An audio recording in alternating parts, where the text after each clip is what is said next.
ایک بندہ آئے گا جو قرآن تلاوت کرتا تھا، اس کے حساب کی باری آئے گی تو رب تعالیٰ اس سے فرمائے گا اقرأ القرآن ورتقی ورتل، اے بندے قرآن یہاں پر بھی پڑھ جیسے دنیا میں پڑھتا تھا، جیسے تو قرآن پڑھتا تھا یہاں پر بھی پڑھ، اور جب تک وہ پڑھتا رہے گا رب تبارک تعالیٰ فرماتا ہے ورتقی ورتل، ایک آیت پڑھ ایک درجہ اوپر، دوسری آیت پڑھ دوسرا درجہ اوپر، تیسری آیت پڑھ تیسرا درجہ اوپر، جنت میں وہ درجے طے کرتا جاتا رہے گا، جہاں جا کر کے وہ قرآن کی تلاوت ختم کرے گا کہا جائے گا یہی تیرا درجہ ہے۔ میرے آقا صلی اللہ تعالیٰ علیہ وسلم سے پوچھا گیا کہ کیا یہ قرآن جب تک وہ تلاوت کرتا رہے گا اس کے درجے بلند ہوتے رہیں گے؟ حضور اکرم صلی اللہ علیہ وسلم کی حدیث میں ہاں، میں نے جنت میں دیکھا ہے قرآن کی تلاوت کرنے والوں سے اوپر کسی کا درجہ آیا ہی نہیں، کیونکہ یہ تلاوت کرتے کرتے، کیونکہ جو کچھ بھی جنت حاصل کرنے کا آپشن ہے نا وہ دنیا میں ہی تو ہے، تم اتنی نمازیں پڑھو تو یہ جنت ہے، اتنے روزے رکھو تو یہ جنت کا دروازہ تمہارے لیے، حج کرو تو یہ جنت کا دروازہ تمہارے لیے، سارے آپشن جنت حاصل کرنے کے دنیا میں ہیں، یہ دارالعمل ہے، مرنے کے بعد عمل ختم ہو جائے گا، لیکن قیامت میں صرف ایک عمل ہے جس کو پھر رب تعالیٰ ریپیٹ کروائے گا، وہاں نہیں کہا جائے گا نماز پھر سے پڑھ کے دکھا، حج کر کے دکھا، روزہ رکھ کے دکھا، ختم ہو گئے اعمال، لیکن قرآن پڑھنے والے کو کہا جائے گا اب بھی چاہتا ہے تو پڑھ اور اوپر چل جا اور بڑھتا جا، تو جس کو قرآن آتا ہوگا وہ پڑھتا جائے گا اور درجے طے کرتا جائے گا۔ یہ فضیلتیں میرے آقا صلی اللہ تعالیٰ علیہ وسلم نے سنائی، اور یہ جو حدیثیں میں ذکر کر رہا ہوں متفق علیہ اور صحیح احادیث آپ کے سامنے ذکر کر رہا ہوں، یہاں تک کہ حضور اکرم صلی اللہ تعالیٰ علیہ وسلم کی ایک حدیث ہے، قیامت کے دن وہ بچے جنہوں نے قرآن کو اپنے سینے میں رکھا تھا وہ بلائے جائیں گے، اللہ کا کلام یاد کیا، تو جب وہ آئیں گے تو رب تبارک و تعالیٰ ان بچوں کو بعد میں فرمائے گا ان کے والدین کے سر پر پہلے تاج رکھا جائے، البس والداہ تاجا یوم القیامت، رسول کریم صلی اللہ علیہ وسلم فرماتے قیامت کے دن ایسا تاج پہنایا جائے گا جس سے سورج کی روشنی بھی پھیکی پڑے، اہل محشر پوچھیں گے یہ کیا نبی ہیں، یہ صدیق ہیں، یہ کون ہے؟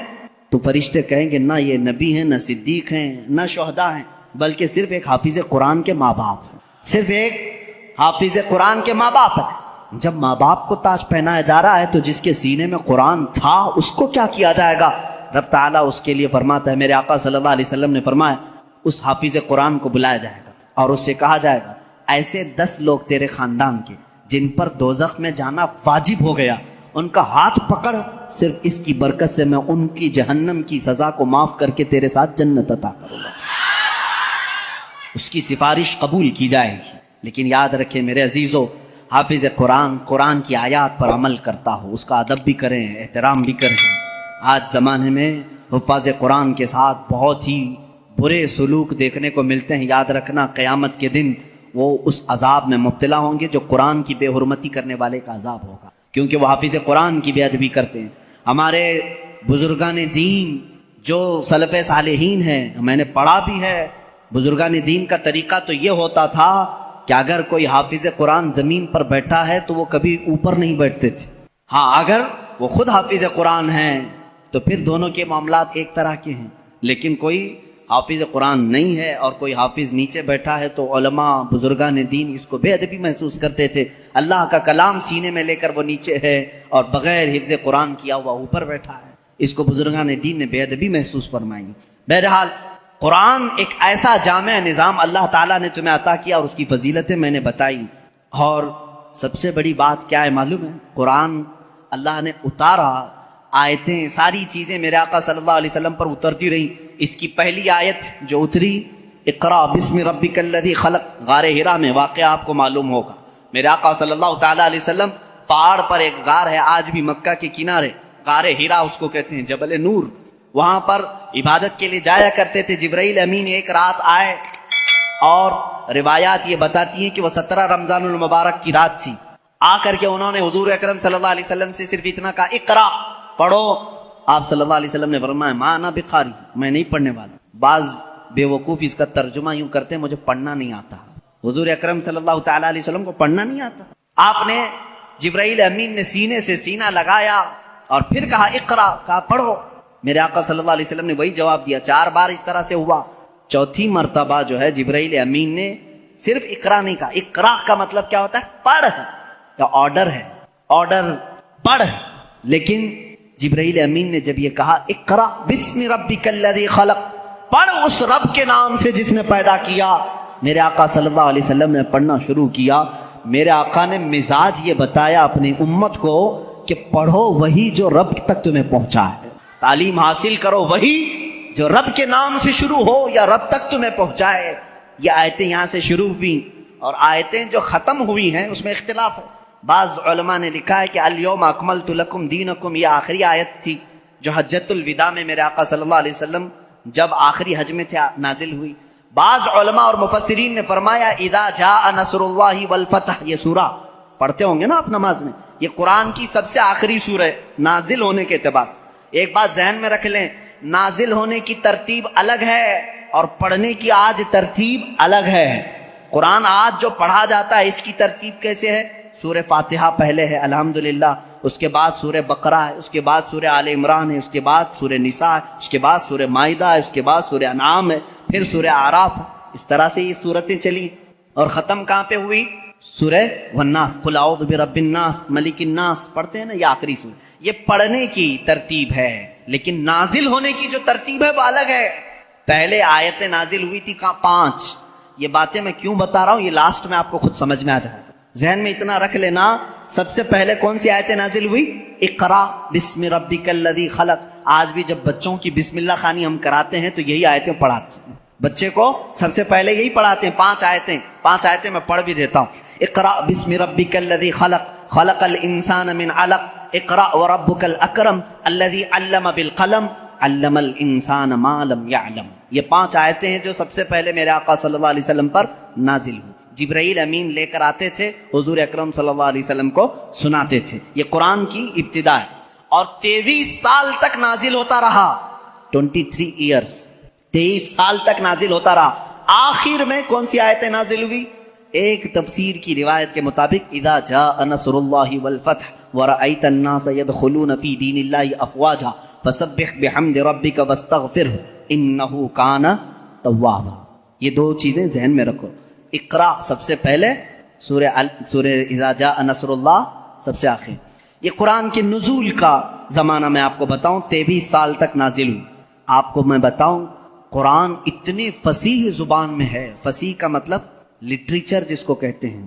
جیسے ایک اردو ہے جو ہم اور آپ بول, یہاں ہبلی کی زبان ہوتی ہے, اس کو فصیح اردو نہیں کہتے, لکھنؤ والے فصیح اردو بولتے ہیں. آپ کیسے, اب ہم ظاہر سی بات ہے میں تقریر جو کر رہا ہوں ہو سکتا ہے یہ اردو الگ ہے, ہبلی والی اردو الگ. اردو اگر میں وہ بولوں تو پھر یہاں بھونڈا لگے گا. آبے جابے تبے, یہ اگر جو عام طور پر استعمال کرتے ہیں یہ بھونڈا لگتا ہے, کیونکہ فصیح زبان میں جب کوئی بیان کرے تو وہ دل میں اترتی بھی ہے. زبان کی مٹھاس اس کی فصاحت میں ہے. تو عربی زبان میں جو سب سے زیادہ فصیح جملے تھے وہ قرآن میں آئے. ایک بھی ہلکا جملہ نہیں آیا, ایک بھی کمتر جملہ نہیں آیا. اب جیسے ایک مثال میں آپ کو بتا دوں, گھٹنا لفظ ہے نا, گھٹنا, گھٹنے ٹیک دینا, لیکن آپ گڑگے بولتے ہیں, ہے کہ نہیں؟ گڑگے ٹیکو, گڑگا کیا چیز ہے؟ یہ گڑگا یہ تمہاری عامی زبان ہے. اگر یہ میں کتاب میں لکھ دوں کہ میں سجدے میں جاتے وقت گڑگا ٹیک دیا, آپ کو برا لگے گا. کیا مولانا اچھی زبان میں بیچ میں ہڈی لے کے آ گئے. گھٹنا لفظ ہے, گھٹنا یہ فصیح لفظ ہے, اور ایک عام لفظ ہوتا ہے جس کو آپ یوز کر رہے ہیں, سمجھ رہے ہیں؟ اب جیسے جانور کہتے ہیں, جانور ہے نا, اب عام زبان میں کہتے ہیں جناور. یہ فصیح لفظ نہیں ہے, یہ فصیح لفظ نہیں ہے, آپ یوز کر رہے ہیں, لیکن آپ جب آپس میں بات کرتے رہتے ہیں تو اس کو برا بھی نہیں سمجھتے. کتنے جانور ایسے ہیں, یہ کیا ہے, یہ فصیح اردو نہیں ہے. اچھا لڑکا کہتے ہیں, لڑکی کہتے ہیں, یہ فصیح اردو ہے. لڑکا آیا, لڑکی آئی, لیکن آپ کہیں چھورا آیا, چھوری آئی, یہ کیا ہے, چھوکرا آیا, چھوکری آئی. اس طرح کی یہ فصاحت میں استعمال نہیں, فصاحت میں استعمال نہیں. ایسی بہت ساری چیزیں ہیں اردو میں آپ کو سمجھا رہا ہوں. جو فصیح ہوتا ہے وہ لٹریچر ہے, اچھی زبان. اور قرآن پورا کا پورا فصیح عربی میں نازل ہوا ہے. ایک حرف بھی ایسا نہیں ہے جو عام لوگ یوز کرتے ہوں, ایک حرف بھی ایسا نہیں. اور صرف قرآن ہی اس طرح ہے. اور اسی وجہ سے اللہ رب العزت نے چیلنج پہ چیلنج کیا قرآن پاک. چیلنج کس کو کہتے ہیں معلوم ہے نا آپ کو؟ لا کر کے دکھاؤ. اللہ تعالیٰ نے 4 جگہ پر چیلنج فرمایا. پہلا تو یہ ہے قُلْ إِنِ اجْتَمَعَتِ الْإِنسُ وَالْجِنُّ عَلَىٰ أَن يَأْتُوا بِمِثْلِ هَذَا الْقُرْآنِ. اللہ تعالیٰ فرماتا ہے اے محبوب آپ فرما دیں سارے انسان جمع ہو جائیں, سارے جنات جمع ہو جائیں, دنیا میں جتنے انسان ہیں سب جمع ہو جائیں, جتنے جنات ہیں سب جمع ہو جائیں. اور اللہ فرماتا ہے کہ وَلَوْ كَانَ بَعْضُهُمْ لِبَعْضٍ ظَهِيرًا, آپس میں ایک دوسرے کی مدد بھی کریں. کس بارے میں جمع ہو کر کے کیا کریں؟ عَلَىٰ أَن يَأْتُوا بِمِثْلِ هَذَا الْقُرْآنِ, اس قرآن کی طرح ایک اور کتاب لا کر کے دکھائیں. یہ پہلا چیلنج تھا. عرب والوں کو چیلنج تھا, جو عرب والے عربی جانتے تھے. اگر یہاں والوں کو بولے ہوتے پتہ نہیں کیا ہوتا, دوسری زبان ہی نہیں ہے تمہاری. عرب والے جو عربی میں ماہر تھے ان کو ہی چیلنج ہے کہ یہ عربی میں قرآن اترا, اس طرح کا ایک قرآن لا کر کے دکھاؤ. پورے قرآن لانے کی بات چل رہی تھی, نہیں لا سکے, زمانہ گزر گیا. اس کے بعد رب تعالیٰ نے اس چیلنج کو تھوڑا ہلکا کر دیا, کم کر دیا. کہا ام یقولون افترا فأتوا بعشر سور مثلہ, یہ اللہ کے کلام پر جھوٹ کہتے ہیں, حضور کو کہتے ہیں شاعر ہے, ساحر ہے, جادوگر ہے. اے رسول ان سے کہہ دیں پورا قرآن تو اب تک بنا کے نہیں لا سکے, اس کی 10 صورتیں بنا کر کے لاؤ, اس کے جیسی 10 سورے بنا کر کے لاؤ. حضور اکرم صلی اللہ علیہ وسلم نے چیلنج کیا مکہ والوں, اور وہ آپس میں چیمی گوئیاں کرتے رہتے تھے. ارے چیلنج تھوڑا ہلکا ہو گیا, اب تو بناؤ. پوری کتاب نہیں 10 سورے بنانا ہے. 114 صورتیں قرآن کی, اس میں سے 10 صورتوں کی برابر کوئی سورے لے کے آؤ. نہیں لائے. پھر اس کے بعد اللہ تبارک و تعالیٰ نے تیسری مرتبہ جا کر کے اور چیلنج کو کم کر دیا. وَإِن كُنتُمْ فِي رَيْبٍ مِّمَّا نَزَّلْنَا عَلَىٰ عَبْدِنَا فَأْتُوا بِسُورَةٍ مِّثْلِهِ, اگر تم کو شک لگتا ہے جو کچھ بھی ہم نے اپنے بندے پر اتارا ہے تو لاؤ اس قرآن کی طرح ایک ہی سورے. کتنی؟ ایک سورے لے کر کے آؤ. پہلے پورا قرآن کے جیسا لانے کا چیلنج تھا, بعد میں 10 سورے لانے کا چیلنج تھا, پھر تیسری مرتبہ رب تعالیٰ نے کیا فرمایا؟ ایک سورے لے کے آؤ. نہیں لائے. اور حضور اکرم صلی اللہ تعالیٰ علیہ وسلم نے کیا فرمایا معلوم؟ ایک سورے جب وہ نہیں لائے, اس زمانے میں کیا ہوتا تھا, کمپٹیشن ہوتا تھا شعر و شاعری کا. مشاعرے ہوتے ہیں نا, اچھا شعر کس کا ہے اس کو انعام دیا جائے. جو شعر و شاعری کرتے ہیں وہ جانتے ہیں. عرب والے شعر و شاعری میں بہت مشہور تھے. سال میں ایک مرتبہ مکہ میں حج کے موقع پر سب بڑے بڑے شاعر جمع ہوتے تھے, اپنے شعر سناتے تھے, اور جس کا شعر سب سے اچھا ہوتا تھا اس کے شعر کو کعبے کے دروازے پر لٹکایا جاتا تھا. اور اس کی فضیلت تھی سال بھر تک وہ شعر نکالے نہیں جاتے تھے, بلکہ اگلے سال اس سے بھی بہتر کوئی لاتا تو وہ نکالتے پھر اس کا لٹکاتے تھے. یعنی ورلڈ گینیز بک میں جس طرح ریکارڈ درج کیے جاتے ہیں, ارے میاں یہ ابھی جو ہے 100 انڈے کھایا ہے, اب دوسرے کا نام اسی وقت لکھا جائے گا جب 150 انڈے کوئی کھا کیا ہے. وہاں ریکارڈ بنانے کے لیے شعر و شاعری ہوتی تھی, اور مکہ میں خانہ کعبہ کے دروازے پر لٹکائے جاتے تھے. وہ ہر سال کا معمول تھا. ایک سال میرے آقا صلی اللہ تعالیٰ علیہ وسلم نے لکھا انا اعطیناک الکوثر فصل لربک وانحر ان شانئک هو الابتر.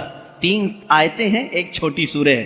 لے جا کر کے میرے آقا صلی اللہ علیہ وسلم نے خانہ کعبہ کے دروازے پر لٹکایا. آؤ عرب والو, اس سے بہتر کوئی چیز ہو تو اس کو اتارا جائے گا اور دوسرا اس کا لایا ہوا شعر لگایا جائے گا. یہ چیلنج چلا مہینہ 2 مہینے کئی دن تک. سارے پریشان تھے. اس وقت جو موجود تھے ان کے بس میں نہیں تھا. ایک بہت بڑے شاعر کو یہ لوگ یمن سے یا کسی علاقے سے لے کر کے آئے اور اس سے کہا یہ چیلنج محمد نے دیا ہے صلی اللہ علیہ وسلم کہ یہ 3 آیتیں ہیں اس کے اندر, اس سے بہتر کوئی چیز لا کر کے دکھائے. آپ کو سمجھ میں نہیں آئے گا یہ 3 چیزیں بنانے میں کیا دقت ہے. میرے عزیزو یہ صرف 3 آیتیں نہیں ہیں, جب اس کے حروف کو جوڑ کر کے دیکھا جائے تو یہ زبان جاننے والے ہی جانتے ہیں کہ اس کے فائدے کیا کیا ہیں. وہ بڑا شاعر آیا جو بات بھی شعر و شاعری میں کرتا تھا. اگر وہ پوچھتا کسی سے آپ خیریت سے ہیں تو وہ شعر سے ہی پوچھتا تھا. اگر اس سے آپ پوچھتے کھانا کھائے, جواب بھی شعر میں دیتا تھا. وہ آیا جب اس نے دیکھا کہ خانہ کعبہ پر یہ 3 چیزیں لٹکائی گئی ہیں, انا اعطیناک الکوثر فصل لربک وانحر ان شانئک هو الابتر, اس سے کہا گیا جواب لکھو اس کا. تو اس نے اپنے ایک ٹکڑے میں لکھا ما ھذا کلام البشر, یہ بشر کا کلام ہو ہی نہیں سکتا. میں کیا جواب دوں, یہ بشر کا کلام ہو ہی نہیں سکتا. وہ چلا گیا. میں آپ کو بتاؤں قرآن کی اگر اللہ نے حفاظت کے طریقے جو رکھے ہیں, اللہ اکبر, بہت الگ انداز کے ہیں. شاید دنیا میں کوئی کتاب ایسی نہیں ہوگی جس کے سورے گنے گئے ہوں, جس کے پارے گنے گئے ہوں, جس کے رکوع گنے گئے ہوں. قرآن کو پوری طرح سے بند کر کے رکھا گیا ہے. 30 پارے ہیں, 114 سورے ہیں, 540 رکوع ہیں, یہ سب گن کر کے رکھے گئے. اتنا ہی نہیں, آیتیں بھی گنی جا چکی ہیں, آیتیں بھی محفوظ ہیں. پورے قرآن پاک میں 6600 جو سمتھنگ آیتیں ہیں, سب محفوظ ہیں. یہ تو ہو گیا پارے, سورے, رکوع اور آیتیں. حتیٰ کہ محققین نے حروف بھی گن کے رکھے ہیں. حروف تو چھوڑیں, جتنے زبر آئے وہ بھی گنے جا چکے ہیں, زیر کتنے آئے وہ بھی گنے جا چکے ہیں, پیش کتنے ہیں وہ بھی گنے جا چکے ہیں. یہ سب ہونے کے بعد پورے قرآن میں نقطے کتنے ہیں یہ بھی گنے جا چکے ہیں. اب اور مجھے بتاؤ, کوئی اور کتاب لا کر دکھاؤ جس کی حفاظت کا اتنا اہتمام کیا گیا ہو. کوئی ہے کتاب اتنا اہتمام کیا گیا ہو کہ اس کی ایک ایک ذرے کو محفوظ رکھا گیا ہو؟ اتنے احترام کے ساتھ اور اہتمام کے ساتھ قرآن کی حفاظت کی گئی ہے. پھر بھی یہ چھپے ہوئے قرآن کو اگر کوئی سمجھتا ہے کہ اس کو پھاڑ دینے سے, جلا دینے سے, ختم کرنے سے قرآن چلا جائے گا, تو وہ منحوس اور ایسا بیوقوف جس کو جو عقل سے پیدل ہے, اسے سمجھ نہیں کہ قرآن جو ہے یہ چھپے ہوئے کتاب میں یا اوراق میں جو ہے, اسے نہیں کہتے. یہ مصحف ہے, یہ مصحف ہے. قرآن علم الہی کا نام ہے, اللہ کے علم کا نام ہے قرآن. اگر تم مٹا سکتے ہو تو پھر مٹا کر دکھاؤ. وہ اللہ کے علم کو قرآن کہتے ہیں. اب آؤ, دنیا کی شاید ہوئی کوئی کتاب ہو, اور اس کا ایک ریکارڈ میں بتا دوں, اور ایک ریکارڈ جس نے اتنے چیلنج کیے ہوں اور کتاب میں اپنے زمانے سے لے کر آج تک وہ چیلنج برقرار ہوں اور اس کا جواب اب تک کوئی نہیں لا سکا ہو, کوئی اور کتاب نہیں, صرف قرآن. پہلا چیلنج اترتا ہے, قل ان کنتم فی ریب مما نزلنا علی عبدنا فأتوا بسورۃ من مثلہ. اے لوگوں, اگر تم کو شک ہے جو کچھ ہم نے اپنے بندے پر اتارا ہے, اپنے رسول پر اتارا ہے, یہ قرآن میں اگر تم کو لگتا ہے کہ یہ کہیں اور سے آیا ہوا ہے, تو لاؤ اس کے طرح کی ایک سورہ تم بھی بنا کر. یہ چیلنج چلتا رہا, نہیں آیا. دوسرا چیلنج آیا ہے, قل فأتوا بعشر سور مثلہ. اے محبوب آپ فرما دیں اس کے مثل 10 صورتیں. پہلا یہ چیلنج آیا 10 صورتیں لے آئیں, پھر ایک صورت لے کر کے آئے, پھر اس کے بعد آیا کہ 10 آیتیں ہی لے کر کے آؤ. یہ تک چیلنج آج بھی قرآن پاک میں تلاوت ہو رہا ہے باضابطہ, اور بدلنے والے اس میں قرآن پاک کو یہ تو کہہ گئے کہ اس میں آتنک ہے, اس میں دہشت ہے, فلاں ہے. میں ان سے پھر کہتا ہوں پھر قرآن اٹھاؤ, پھر قرآن اٹھاؤ, اور پھر اگر تمہاری ہمت ہے تو اس طرح کا دوسرا قرآن تیار کر کے دکھاؤ. صرف اور صرف عربی میں لکھ دینا یہ کمال کی بات نہیں. قرآن کو جو حساب سے جوڑ کر رکھا گیا ہے میرے عزیزو, پوری دنیا, بلکہ یہ بھی قرآن کا ہی حکم ہے. اللہ فرماتا ہے لَإِنِ اجْتَمَعَتِ الْإِنسُ وَالْجِنُّ عَلَىٰ أَن يَأْتُوا بِمِثْلِ هَذَا الْقُرْآنِ. سارے انسان اور سارے جنات جمع ہو جائیں اور سب مل کر کے ایک دوسرے کی مدد کریں. عَلَىٰ أَن يَأْتُوا بِمِثْلِ هَذَا الْقُرْآنِ, ایک اس کی طرح قرآن لا سکیں. اللہ فرما رہا ہے سب مل کر کے کوشش کر لیں. لا یأتون بمثلہ, یہ ہرگز اس کے برابر, اس کے مثل لا نہیں سکیں گے, نہیں لا سکیں. سارے انسانوں کو اللہ تعالیٰ فرما رہا ہے. اور کوئی کتاب ایسی تمہارے نظر سے گزری ہو تو میرے سامنے لے آؤ, جو کھل کر کے اس طرح چیلنج کر رہی ہو کہ 1400 سال سے کہ قرآن کی طرح کوئی اور کتاب لے آؤ, کوئی اور سورے لے آؤ, کوئی اور آیتیں لے آؤ. 1400 سال سے میرے عزیزو قرآن کی حقانیت اور حفاظت کی سب سے بڑی دلیل ہے. اور اس کے علاوہ قرآن پاک یہ معجز کلام ایسا ہے کہ اس میں غیب کی خبریں, ماضی کے اخبار, آنے والی حالتوں کے اخبار, ساری چیزیں بیان کی جا چکی ہیں. اور مولا فرماتا ہے وَلَا رَطْبٍ وَلَا يَابِسٍ إِلَّا فِي كِتَابٍ مُبِينٍ. نہ کوئی خشک چیز, نہ کوئی تر چیز رہ گئی, کوئی چیز باقی نہیں رہی جس کو ہم نے قرآن میں بیان نہ کیا ہو. آج ہی ہم نے تلاوت بھی کیا ہے. آج کے 14ویں پارے میں اللہ تعالیٰ نے فرمایا وَنَزَّلْنَا عَلَيْكَ الْقُرْآنَ تِبْيَانًا لِكُلِّ شَيْءٍ. ہم نے ہر چیز کا واضح بیان قرآن میں اتار دیا. اس کتاب میں ہم نے واضح بیان کر دیا ہے. حضرت عبداللہ ابن عباس رضی اللہ تعالیٰ ایک مفسر بھی ہیں اور حضور صلی اللہ تعالیٰ علیہ وسلم کے چچا حضرت عباس کے بیٹے ہیں. حضور کی شاگردی میں قرآن پڑھا ہے. وہ کہتے ہیں کہ اگر میرے اونٹ کے گلے کی رسی بھی گم ہو جائے تو میں قرآن سے ڈھونڈ لوں گا, اتنا علم ان کے پاس تھا. میرے عزیزو اونٹ کی رسی اور قرآن کا کیا تعلق ہے؟ لیکن ان کے کہنے کا مطلب یہی ہے کہ دنیا کی کوئی بھی چیز تم لے آؤ میں اس کو قرآن سے حل کر کے دکھاؤں گا. قرآن تمام علوم کا خزینہ ہے اور اللہ تبارک و تعالیٰ اس کی حفاظت کا ضامن ہے. کچھ نہیں ہوگا قرآن پاک, کچھ نہیں ہوگا. آج کے زمانے میں ہم نے ایک حادثہ دیکھا.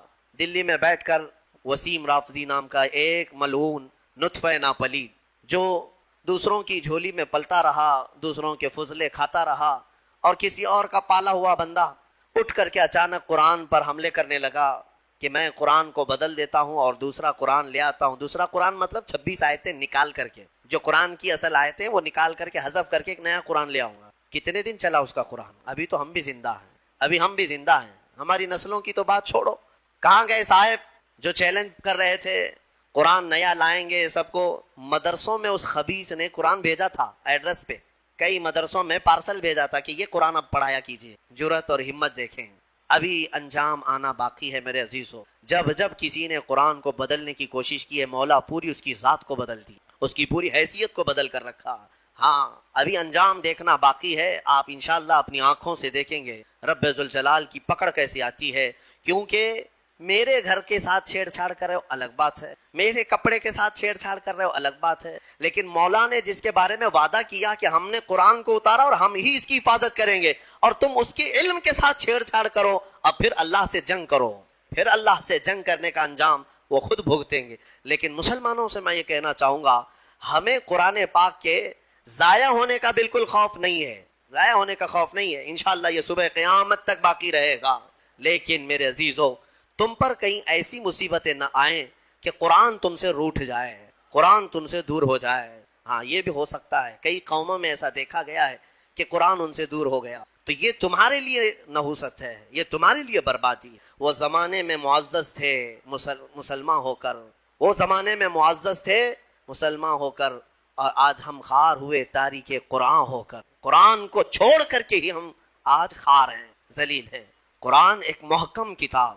آج میں آپ کو بتاؤں ایک فخر کی بات، آپ مسلمان ہیں، آپ اگر کسی کے ہاں بحث میں آ گئے، کوئی اگر آپ کو پکڑ کر کہنے لگے تیرے دین کی حقانیت کی کیا دلیل ہے، تیرا دین حق ہے، مذہب اسلام سچا ہے، کیا دلیل ہے؟ اللہ ایک ہے تم بولو، یہ تمہارا عقیدہ ہے، تیرا فیتھ ہے. محمد صلی اللہ علیہ وسلم دنیا کے سب سے اعلیٰ اور اشرف انسان ہے. سامنے والے کہے گا یہ تیرا عقیدہ ہے، تیرا فیتھ ہے. کرنٹ فی زمانہ مجھے کوئی ایسی دلیل دے دے جس کو میں سمجھ سکوں کہ تیرا دین سچا ہے. میرے عزیزو سچ بتاؤں، تمہارے سامنے پیش کرنے کے لیے بڑے بڑے واقعات، بڑی بڑی کہانیاں، بڑی بڑی روایتیں، یہ سب نہیں، بلکہ صرف اور صرف تم قرآن پیش کر کے چیلنج کر سکتے ہو میرے دین کی حقانیت کی. سب سے بڑی دلیل یہ جو آج تک محفوظ ہے. اگر اس میں کوئی شک ہے تو تم اس کا بدل لا کر دکھا دو، یا اگر تم سچے ہو تو تم اپنے دین کی اس طرح مقدس محفوظ کتاب لا کر دکھا دو. یہ میرا چیلنج ہے. اس طرح کی محفوظ کتاب دنیا میں آج تک نہیں ہے اور نہ ہو سکے گی. کوئی بھی کتاب لاؤ، میں اس کے کئی نسخے ضرور دکھا دوں گا، کئی نسخے دکھا دوں گا.